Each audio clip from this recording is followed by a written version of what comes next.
ഇന്ന് ഉത്രാടം. മലയാളികൾ മനസ്സറിഞ്ഞ് ഓണം ആഘോഷിക്കാനൊരുങ്ങുകയാണ്. തിരുവോണത്തെ വരവേൽക്കാനും ഓണസദ്യ ഒരുക്കാനും നാടും നഗരവും ഒരുങ്ങുന്ന ദിനം. ഉത്രാടപ്പാച്ചിലിന്റെ ദിനം കൂടിയാണ് ഇത്. ഒന്നാം ഓണം ഓടിയും ചാടിയുമെന്നാണ് പഴഞ്ചൊല്ല്.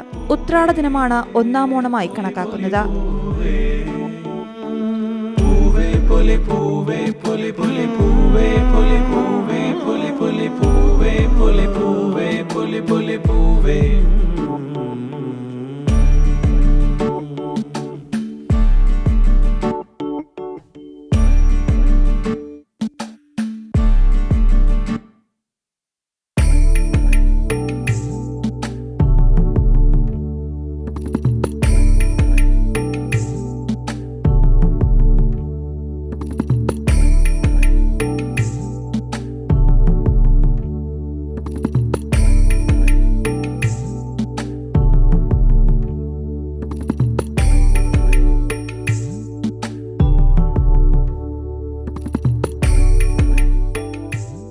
ഉത്രാട ദിനത്തിലെ തിരക്ക് പ്രസിദ്ധമാണ്.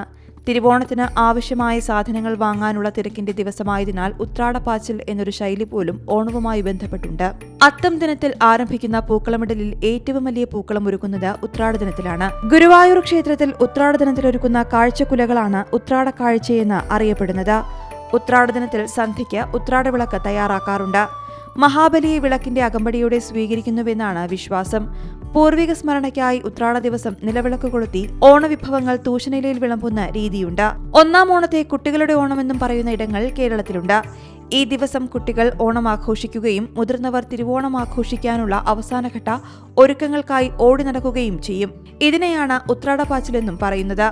കേരളത്തിൽ ചിലയിടങ്ങളിൽ ഉത്രാടദിനം തിരുവോണദിനം പോലെ ആഘോഷിക്കുന്നവരുമുണ്ട്. ജന്മിവ്യവസ്ഥ നിലനിന്നിരുന്ന കാലത്ത് കർഷകർ അവരുടെ വിളകൾ കാഴ്ചവസ്തുക്കളായി ജന്മിമാർക്ക് നൽകാറുണ്ടായിരുന്നു. തുടർന്ന് തറവാട്ടിലെ കാരണവന്മാർ ഇവർക്ക് ഓണാശംസ നേരുകയും പകരം സമ്മാനങ്ങൾ നൽകി മടക്കി അയക്കുകയുമാണ് ചെയ്യാറുള്ളത്. അത്തം ദിനത്തിലാണ് പൂക്കളമിടാൻ ആരംഭിക്കുന്നത്. വീടിന്റെ കിഴക്കേ മുറ്റത്ത് ചാണകമെഴുകിയ തറയിൽ അത്തം മുതൽ 10 ദിവസം പൂക്കളമിടും. ഇതിൽ ഏറ്റവും വലിയ പൂക്കളമിടുന്നത് ഉത്രാട ദിനത്തിലാണ്. നിരവധി ആചാരങ്ങൾ ഉത്രാട ദിനത്തെക്കുറിച്ച് പറയാറുണ്ട്. ഉത്രാട പകലാകുമ്പോഴേക്കും തട്ടിൻപുറത്തുനിന്ന് മരം കൊണ്ടുള്ള ഓണത്തപ്പന്മാർ താഴെയിറങ്ങും. അവരെ തേച്ചുരച്ച് കുളിപ്പിച്ച് നാലുകെട്ടിൽ നിരത്തിയിരുത്തുന്നു. ഇവരെ പിറ്റേ ദിവസം വെളുപ്പിന് അരിമാവണിയിച്ച് ചന്ദനക്കുരു തൊടുവിച്ച് തുമ്പക്കുടവും ചെത്തിപ്പൂവും ചൂടിച്ച് കിഴക്കേ മുറ്റത്തും നാലുകെട്ടിലും നടുമുറ്റത്തുമെല്ലാം കുടിയിരുത്തും. എന്നാൽ ഇവ ഇപ്പോൾ അപൂർവമായി മാത്രമേ ചെയ്യാറുള്ളൂ.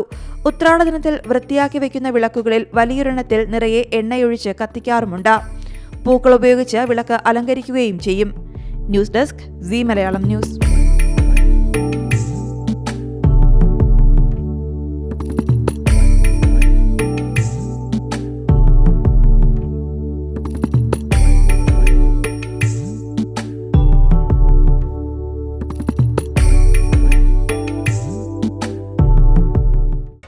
പുതിയ വാർത്തകളും വിശേഷങ്ങളും ഇനി വിരൽ തുമ്പിൽ. എല്ലാ ഡിജിറ്റൽ പ്ലാറ്റ്ഫോമുകളിലും ഇപ്പോൾ സി മലയാളം ന്യൂസ് ലഭ്യം.